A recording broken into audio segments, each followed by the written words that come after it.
Welcome to Bluechip Dialogues. I'm Garett Jones, your host. I'm chief economist at Bluechip. Bluechip is a stablecoin rating agency. We rate stablecoins for their economic safety. We give them letter grades from A+ through F. We've given no A+, but plenty of Fs. Our guest today is Bryan Choe, who's head of research and operations at RWA.xyz. Very informally, RWA.xyz is the Bloomberg terminal of real-world assets on-chain. Bryan, first tell us a little bit about what RWA.xyz does and what you offer to the blockchain community. Yeah, I think you nailed it. So the North Star for our company is the data analytics for tokenized assets specifically, and our North Star is the Bloomberg, as you said. And what that means is we try to be the bridge between the traditional finance side and the crypto, more DeFi native side of the equation. So by being a bridge, we want to communicate what's happening on both worlds to each other, educate people, educate the market through our data. And I think those two worlds are converging very rapidly. Yep, so absolutely. We want to play a critical role in that. And I recommend that everybody listening, while you're listening, just pull up RWA.xyz on your phone and look at the website. Really user-friendly. I learn a lot every time I pull it up and just click a few different tabs to learn what's going on in different markets. What would you say has been the largest growing real-world asset that you keep track of? Yeah, and the answer is not the most exciting thing, something that works for the market and the traditional finance side. And the answer is tokenized treasuries. They hit over $10 billion. And I think they have the single most greatest product market fit in the space, which is the result. Yeah, exactly. This is something that might be counterintuitive to people who are Bitcoin maxis, but it turns out that what people trust on chain is the world's safest asset, which is U.S. treasuries. And that seems to be, this is something that keeps happening again and again. People they love the safeness and the stability of a U.S. treasury. And so now for a couple of years now, there have been tokenized money market mutual funds. You use a distinction in your notation between represented assets and other kinds of assets. So tell me a little bit about whether tokenized money market mutual funds are represented assets or something else. Yeah, so quickly on that frameworks, we decided to divide the space because it was rapidly growing and we needed more frameworks to differentiate different types of products that are on the blockchain right now. And the distributed and represented framework is a byproduct of that. So by distributed and represented, what we mean is that we try to find out what the intent of the asset is when people tokenize it. And the greatest single factor is it meant for capital formation? Meaning, are you creating this product with the idea of to sell it to investors that are on the blockchain? Those are distributed assets. And the represented assets are in a little bit of a different category. They are assets that are tokenized, but might not be for distribution purposes, as of now at least. They can be for operational improvements because blockchain is a great ledger and a settlement layer. And then any kind of data or related to leveraging the blockchain as a ledger, those are that type of assets. That said, I think it's not like a set state for each side. Represented assets we've seen become distributed assets over time, rather due to operational changes or regulatory changes. Benji, for example, tokenized by Franklin Templeton, started as a represented asset that has now evolved into a distributed asset. So we see it as a continuous spectrum.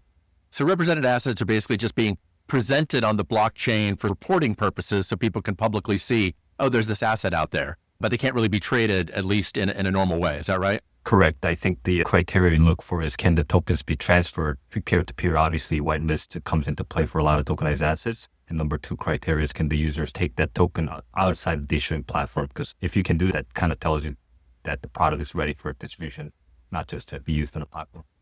Yeah. And so how big are these treasuries that are on chain right now? Give us a sense of how big they are and how big were they about, say, a year or two ago? Yes, we recently looked at this and it's about $10 billion right now. And these are all distributed assets. Purpose is to sell it to people that are on the blockchain. And it's grown rapidly. I think when I joined the company a year ago, I think we're just breaking a couple billions, and we thought that was like a big milestone. But looking back, I'm just looking at the chart right now. Now you're like 5x that. Yeah. Yeah, it was like 3 billion at the time, and we were like celebrating, saying this is a big achievement. We more than 3x it at this point. And so the distributed ones actually can be traded online between traders and they have to be whitelisted, and presumably they're predominantly U.S. citizens who are fully KYC'd. Is that right? It doesn't have to be U.S. citizens, but you're right on the KYC front. I think every kind of jurisdiction requires you to KYC and AML, making sure like these are not used for anti-money laundering purposes. But a lot of the use cases actually are from non-U.S. people too. The way these funds are structured, you need to be a accredited investor or qualified purchaser if you're a U.S. citizen because of the security laws. They're basically exempt from the security laws. That's why they're structured that way. But if you're outside the U.S., you have a little more flexibility on which products you can buy. And is it possible under whether regulatory or blockchain style reasons, is it possible right now for a U.S. person to trade their portion of a money market mutual fund to someone who's a non-U.S. person? Or are these folks kept in different silos? I think those two are interchangeable as long as they're KYC'd and AML passed. I think they fall in the same bucket and they're whitelisted and they can transact among themselves if they wish. I always figured that would be a big important distinction for that. The blockchain has actually opened up liquidity pools rather than just being a sandbox for people to play the same game using different software. So if people are actually if this is actually opening up the pool to international folks to trade with American folks, that seems to be a liquidity increase. Do you see any actual pricing differences, any price signals or quantity signals that indicate whether taking real world assets and putting them on chain is actually increasing liquidity in any material way? Or is it more driven by hunches and vibes at this point? I think it's a little bit of both. To be fair, I think the treasury products are more meant for institutional use. So these are like the B2B use cases. You don't really see a lot of people just holding treasuries on the chain. These are meant for DAOs or crypto projects with a lot of stablecoin reserve they need to put to work. And typically, these have been lent to like money market lending products like Aave or other products out there, earning stablecoin yield for people want to borrow against it. But that rate is driven by the crypto markets. When there's a bull market, a lot of people want to borrow stablecoins, which increases the yield, which is all good. But then when the bear market comes, like right now, that yield plummets. I think it's around 3% right now, the last time I checked. So it correlates with the market, which you're working on there. But the treasuries on the other side are set by the short-term rates set by the Federal Reserve. And right now, that's offering like north 4% and very uncorrelated with the crypto market, which is why I think people like to hold it. So to go back to your question, I think this is more like a B2B use case. The liquidity profile, obviously, there's faster settlement and atomic liquidity, which we can talk about later. But the type that you see the narratives on increasing liquidity, making faster transactions, I think those are more applicable to other types of assets like stocks or commodities that we see. One of your North Stars that you use to frame your discussions is RCC, that the market history of real world assets has started off as just recording the assets on chain. And now there are more and more people being able to capitalize assets on chain. And then this third part, compose. Tell me a little bit about that, especially tell us about the composing part.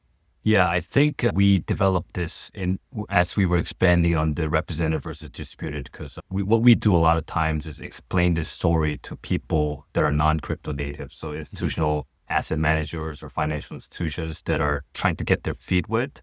So an easy way to tell the story is through narratives. And we found that it's going through a 3-phase arc right now, where, like you said, it started being represented. And I think we broke it down to being recorded on chain. So a lot of people, like a couple of years ago, were saying, what else can we put on the blockchain? Tokenize it. That was like the biggest buzzword. Let's tokenize this thing, that thing.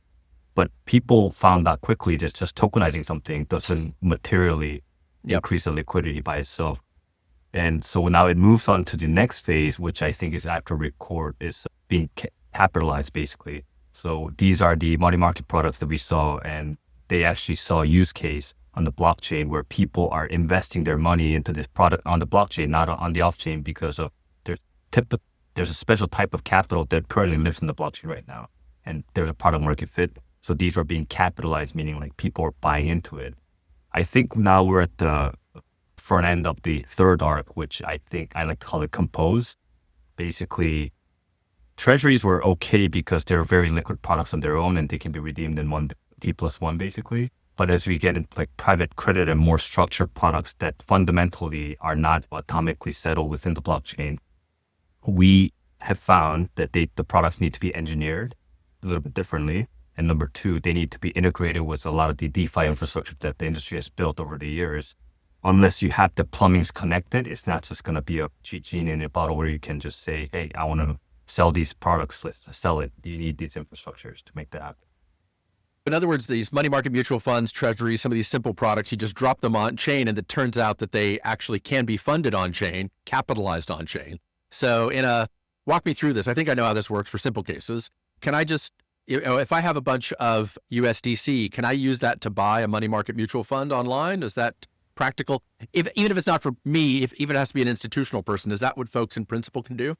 Yes, right now, as long as you meet the criteria, the minimum investment, which is very different from product. For BUIDL, for example, has a very high threshold because of the way it's structured and target audience. But there are certain products actually that kind of are the second derivatives, as I call it. It wraps existing tokenized money market products on its own, so it's like a second derivative tokens.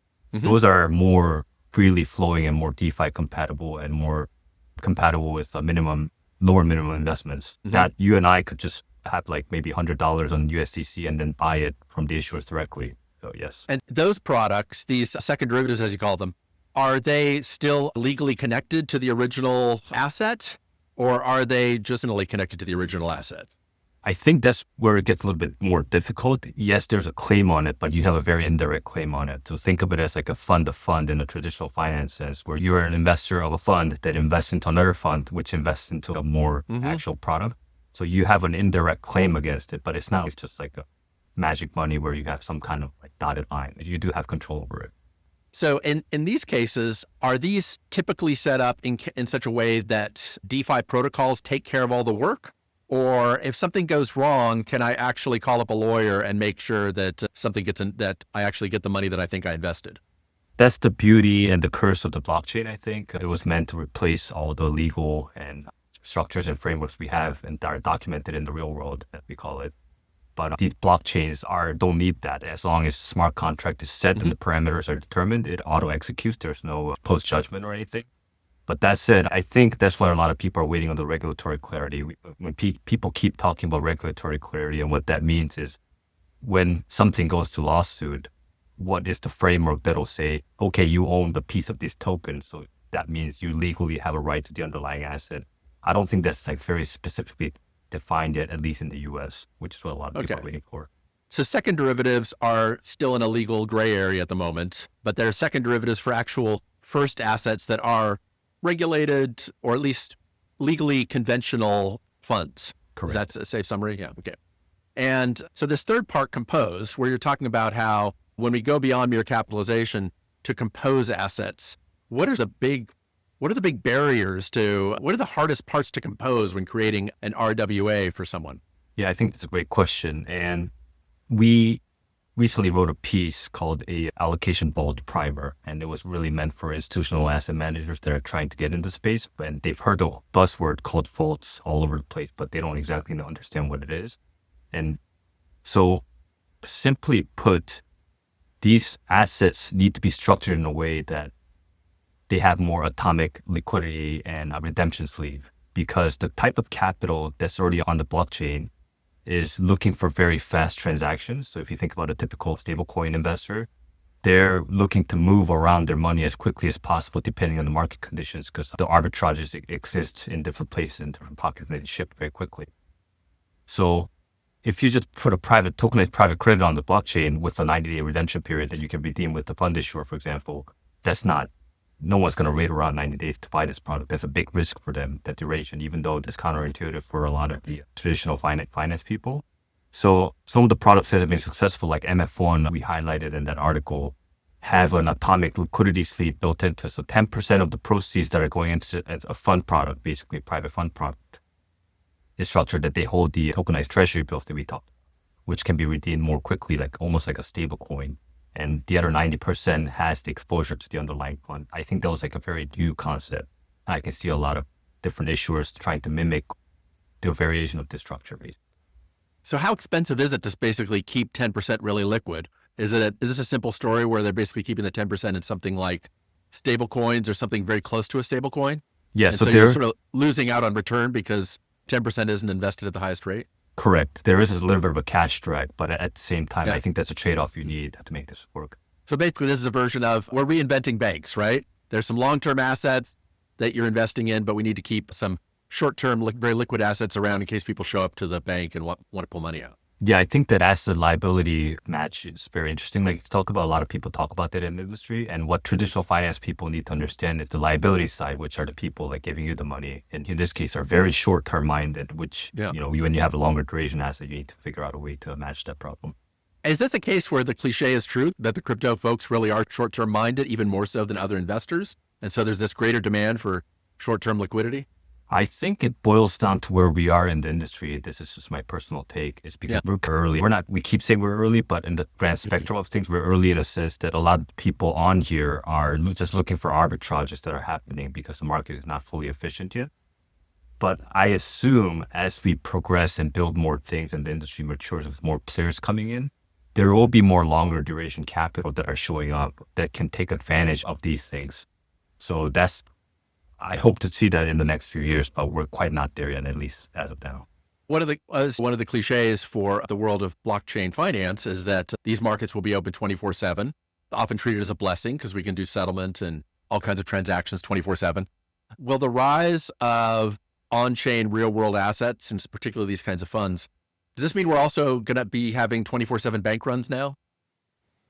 I think bank runs might be an overreach, but the concept is very valid. Like we've seen a lot of projects over the years flop because of these liquidity issues, even though on the balance sheet, that means they're fully funded and they have a lot of assets underneath. Mm-hmm.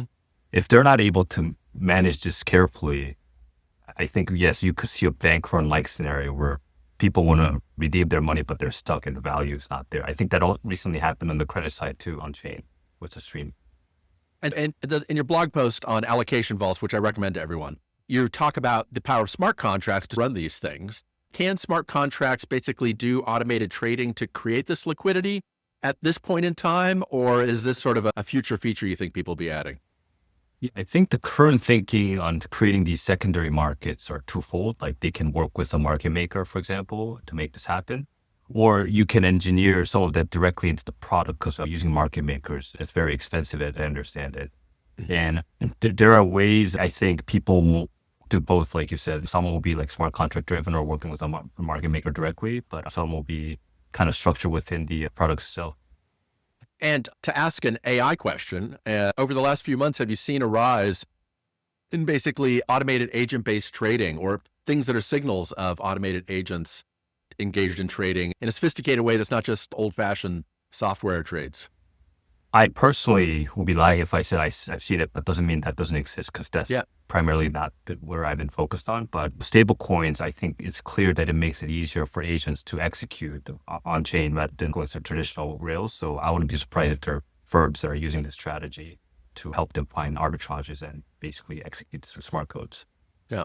So I want to talk a little bit more about the allocation vaults and this as a business model for people handling sophisticated products online. Just feel free to give a little speech about this, and I won't interrupt you because I just want to learn about it. Yeah, I think it came down to, we kept hearing about Morphos of the world and the Aave Horizons of the world and the Caminos of the world and how these, I think it's called like curators on the DeFi side, but it's really a allocation vehicle in my opinion. That's how the TradFi and analog that I'm seeing. It's a way for people to basically design a vault and a smart contract that executes and makes investment basically. And people can just put their money in here. There's USDC or stable coins. And what happens is within the vault, there's someone called a risk manager. They're called curators on the DeFi side that will set parameters, say, okay, this pocket of money can be invested into these different products based on our parameters. And we're working with 10 different active markets. It can be usually our lending markets, for example. So you have 10 different lending markets on Morpho or Camino, and they'll deploy their base programmatically using their parameters. And what's interesting for me coming from the traditional finance side is that the fact that the asset managers are performing exactly the same functionality on the other end, but it's just not done in a programmatic manner. Like a person like me or a fund manager basically takes investors' money and decides, okay, we have a mandate based on our agreement with the investors. We're going to invest in real estate, for example, and not just like all kinds of assets. And then they have to find in real estate mandates that kind of match the criteria of the returns that the investors are looking for. But what's interesting for me is that this is now happening automatically on the blockchain using code. And I think that can be a big leverage, just as ETFs converted the traditional finance industry and how people invest. I think if we're in the early innings right now, but if we figure this out and we can have regular people just deposit their money directly into these vaults, I think it would allow them to access different types of investment strategies that were not possible. It's hopefully easier down the road. So this sounds a lot, correct me if I'm wrong, a lot like an actively managed mutual fund with a sort of somewhat narrowed scope where you know in advance what people are likely to invest in, but you're trusting the people to basically go and invest your money and you can pull it out without a lot of notice. Yes, I think that's right. And the beauty of it is it's not, I use the lending products as an example, but it's not just limited to lending products. That's the biggest use case we see right now because that's the biggest market in crypto. But it can be paired with anything. There can be another like active managed strategy vault that they can allocate money into, like another fund-to-fund structure, if you will. And it can be either more bespoke basically, because we were talking about the public permissionless type of vaults. But from my understanding, in the industry, there are like enterprise vaults basically designed for one specific customer that are like private, so that both parties can agree on, hey, it doesn't have to be like programmatic, but let's make sure you funnel money into these type of stuff that we agree upon. Just more similar to traditional finance that I described before. And I think really the sky is the limit because these are so composable. The thing we talk about in crypto is like, it's like a money Lego block. You can build things or compose things however you want. I think that's the end game and the beauty of all of this. If we're in a world where people who are taking their stable coins and investing them in one fund, and then that fund is investing in another fund and so on, that means that we won't get a good sense of the net asset value in the market by just adding up all of the assets, because a lot of them are just reinvested in other assets. So how much double counting or triple counting or quadruple counting do you think is currently happening when we look at the RWA.xyz dashboard? Yeah, that's a very good question. I think if I'm being really honest, there are certain double countings happening. And I mean, I think of that as a good thing. It's a sign of financial sophistication. I want to point that out. But please continue. For example, like the wrapper tokenized market funds we talked about. So you have a BUIDL under layer one that invests into treasury products or money market products off chain. But then if someone uses that as a collateral to mint their own tokenized money market fund that's more DeFi compatible, like what we're showing on our dashboard is the BUIDL amount as well as the new amount that's being issued on the layer two side. But like you said, I think it's a matter of sophistication. And the beauty of it is I think that it's transparent and anyone can track these things to see like how much, who owns what and such. Whereas it's quite opaque in the traditional finance side, which is even the regulators having a hard time discerning what goes where. Yeah, so far, there's been maybe a 1 to 2 year lag between going to the recording part to the capitalization part of the market maturity story. Do you think that's speeding up with new products? And where do you think that might be happening next, that next transition in a big way? Yeah, so I think if you go to big narratives, I think 2024 was the first time that these forward-thinking institutions that are on the blockchain discovered, hey, it's not about operational efficiency. We can actually do more with these things. And 2025 was like the culmination of that, people actually going into market with these products aggressively. And the talk was, this is a distribution channel, like we need to use it differently. And I think what people realized over time was that as you go into higher yielding strategies with longer duration assets, you can't just tokenize it and hope for it'll capitalize on the chain. So we're at the end of the second phase of the arc, and between the second and third phase, I think the talk of this year is, hey, we need to partner with the DeFi infrastructures or other protocols to make sure our products are facilitated and composed within the system that exists right now. That's the only way the real demand is going to be derived. And I expect there to be a lot more experimentation with different protocols and how we can structure these products to have actual demand and utility. So this is a case of basically TradFi needing to go native more in the world of DeFi in order to find a product market fit. Is that a safe summary? Yes, but at the same time, I think it'll be hard if the institution is not already familiar with all these like nuances and the history of this like rapidly growing industry. So I think a realistic path and pragmatic path for a lot of these firms is to study it, but actually maybe partner with some of the existing providers that are more blockchain native and then go into it, experiment with it and see what the results are and then determine if they need to go full in by themselves or keep partnering with people. Yes. If you just had to list, who are these key partners? Who are a few key partners that you think that TradFi folks have had good success with when trying to take credit market products in particular and put them on the blockchain?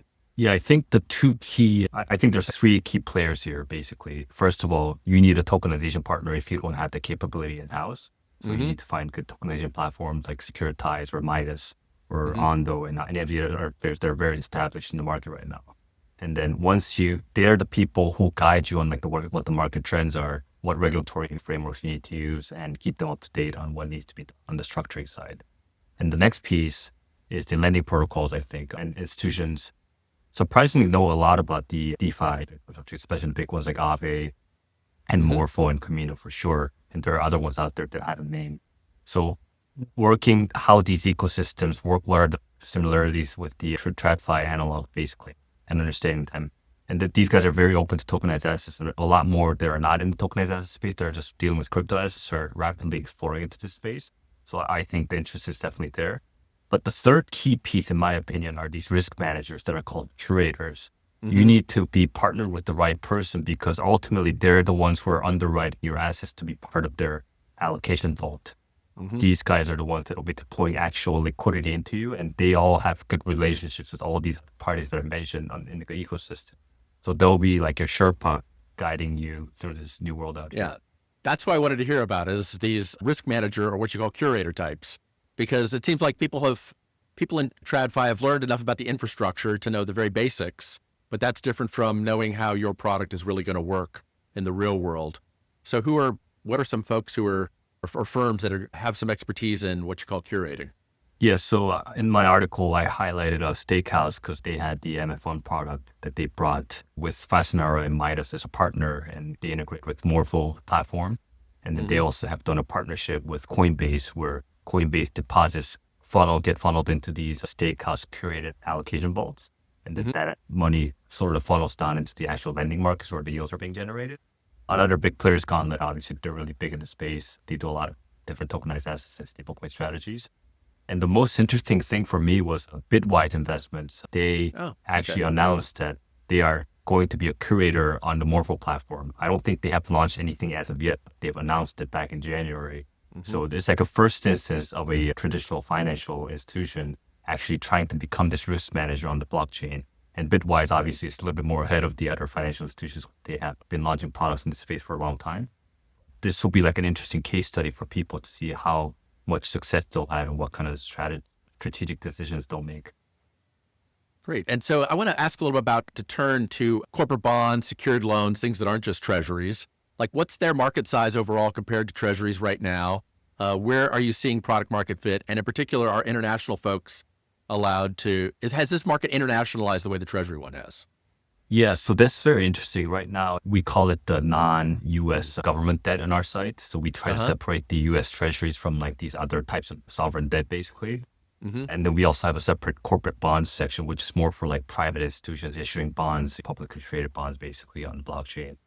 And the US government debt, non-US government debt actually hasn't had that much success. And I think it's a curious case. And this kind of also applies to stable coins that are not US dollar denominated.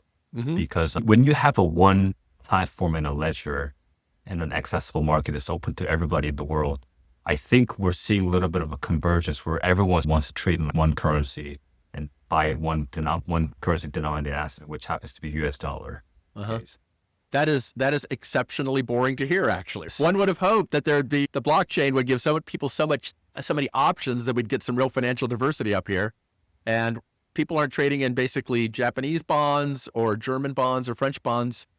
It's just like treasuries, plain vanillas. Yes, so it's like US dollar denominated, which I think is very interesting actually from an academic perspective. If there are researchers out there listening to this, so this might be an interesting thing where maybe the traditional markets had frictions around currencies and who can own and buy what in the traditional rails. That they were like a product market fit for a lot of these products. But when you're on the blockchain, no such guardrails exist. Everyone's free to compete on their own. And we're seeing more of like how this converges into like a more dollar denominated assets that everyone around the world, I think, wants to get a hold of. And that's being reflected on the chain. Yeah, I feel like I should diversify some of my sovereign debt holdings much more than I do. And it seems like the blockchain will make that easy. And it turns out people aren't doing that. In principle, is it easy right now if I have USDC, some other dollar denominated stablecoin, is it fairly easy for me to buy some kind of foreign debt on the blockchain? Yes. If I'm a sophisticated player, suppose I'm sophisticated enough that I can pull that off. Yeah, this process is the same as the U.S. Treasury ones, basically. There are different, you can see on our website, there are different platforms that have very different interesting assets that are non-U.S. denominated. And you can go to them, KYC, and then as long as you meet the minimum requirements, you should be able to buy them directly on the issuer side. And still everybody's just doing dollars. Exactly. Dollars on both sides. So boring. Yeah, it's dollar dominance is still with us. I know a lot of people want to tell a different story, and I'm open to a different story happening at one time. But this is a great, like you said, this is a good research area for professors and grad students who are interested in monetary competition. It turns out, looks like when there's a lot of monetary competition, the first rule of competition is somebody wins. Exactly. So, yeah, it's weird. Okay, that's interesting because it's boring. And you can see why the U.S. government is very interested in these stablecoins and tokenized assets, because I think they realize that dollar domination can be kept if we leverage these products correctly. So there's a lot of thinking going on that side. Yeah. And again, I want to circle back to this question of corporate debt. How much corporate debt right now is being traded as RWAs? And who are the markets? Are they basically single A, double A types, or are they more like near junk types? I actually wouldn't have a good piece on the ratings, actually. You might be more up to speed than I am. The corporate bonds market is actually bigger than the non-U.S. government debt. So at our platform, we currently track $1.8 billion of like total value, basically. That's represented on blockchain. The biggest use case I'm seeing are actually somewhat crypto related. There are these Bitcoin mining hash-backed notes. So these mining companies sometimes issue financing notes to finance their operations, similar to how the AI data companies are issuing financing to build their data centers. I think similar things happening because it's like an infrastructure play. So those mining notes are actually over $1 billion. You can see it is issued by a platform called Stoker that we work with. It's really interesting. These are Blockstream mining nodes that are represented on the blockchain, and people hold on to it because they give good yields and have like good durations they can hold on to it. And so in a way, is the product market fit here that the people who are on chain are familiar with the firms that are trying to raise? I think that's the play here. And I think it's a little bit different than some of the other products we talked about. These bonds are typically people hold on to it until maturity for cash flow purposes. So these aren't, I don't think these are like the people that are rapidly moving in and out. These might be the more patient or / more similar to traditional investors that you see on chain.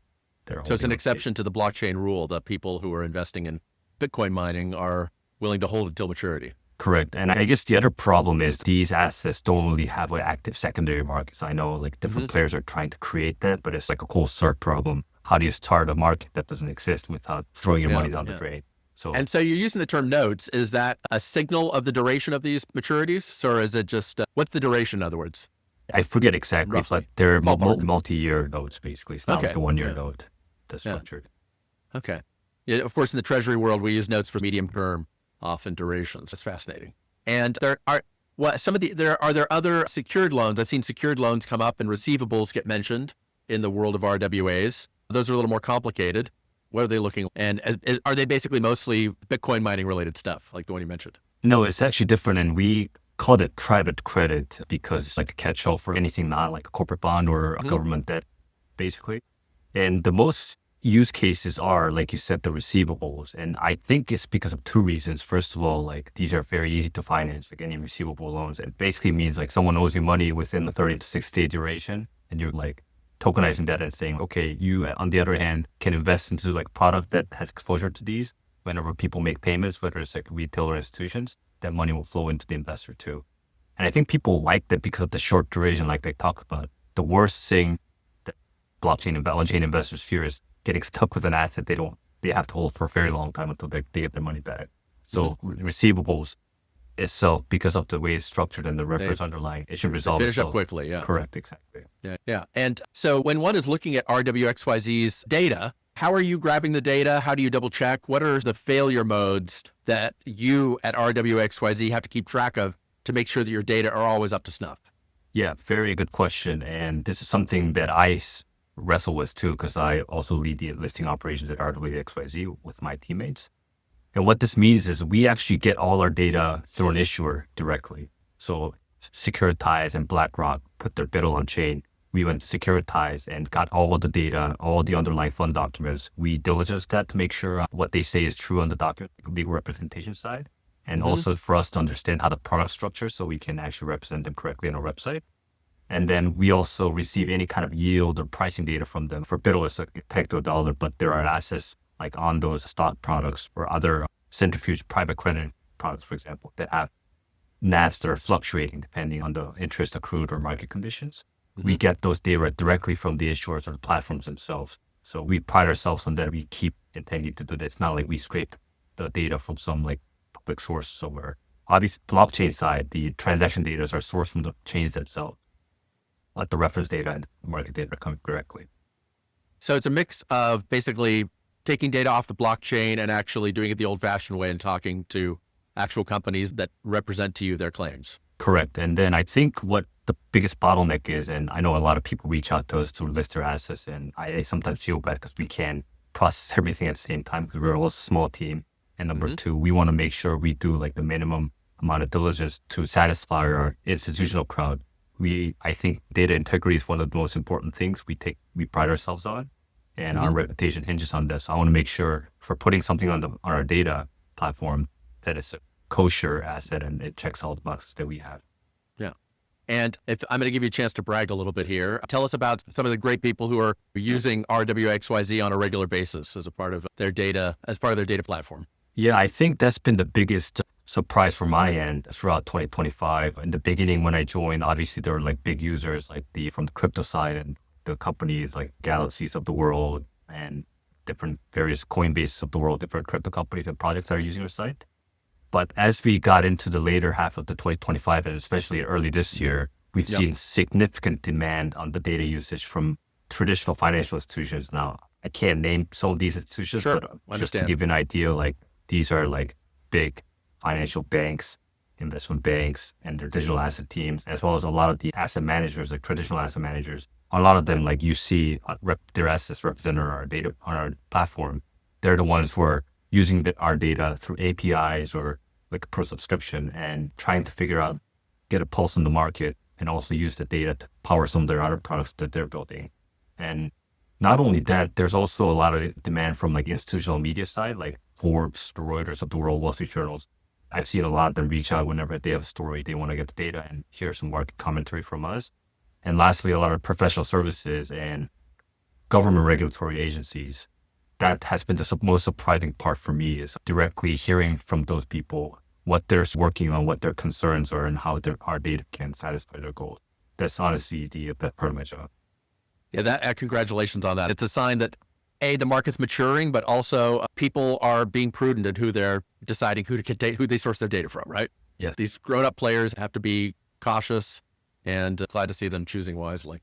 So to close, tell us a little bit about what you think RWA.xyz is going to be moving toward in the next 6-12 months. Where are your growth areas? What are you planning? Yeah, so we have a lot of product roadmaps and we're really excited to execute on them. It'll just take a little bit of time to get there, but to give you some samplers, I think we're deciding ways, not only we currently divide the assets by their asset classes, their underlying exposure basically, which you see on our website, but we're devising a way to see them in a different lens. For example, some people might be interested in just like tokenized fund structures, and that fund structure might be a money market fund like we see, or it can be something completely different like private credit or even real estate.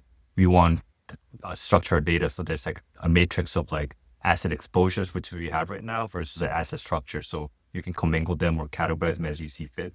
That's like a big area. A second area of focus for us is on these composed part that we talked about earlier in the podcast.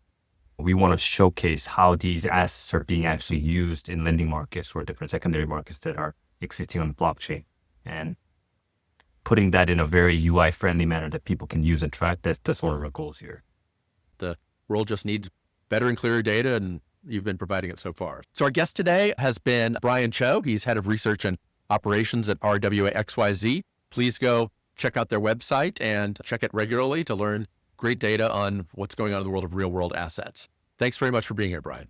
Thank you, Garett. Thanks for your time.